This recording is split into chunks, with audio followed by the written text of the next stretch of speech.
राम राम मित्रों, स्वागत है आपका अपना यूट्यूब चैनल 1118 एजुकेशन पॉइंट पर। इस वीडियो पर आप नए हैं तो इस वीडियो को लाइक, सब्सक्राइब और ज़्यादा से ज़्यादा शेयर करें ताकि आप लोगों तक इस चैनल का हर वीडियो आसानी से पहुंच सके।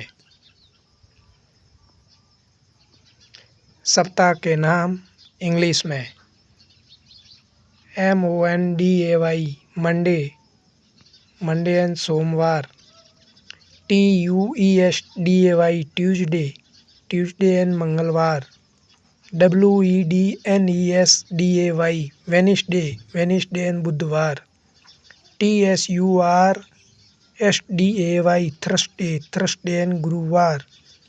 FRIDAY फ्राइडे, फ्राइडे एंड शुक्रवार।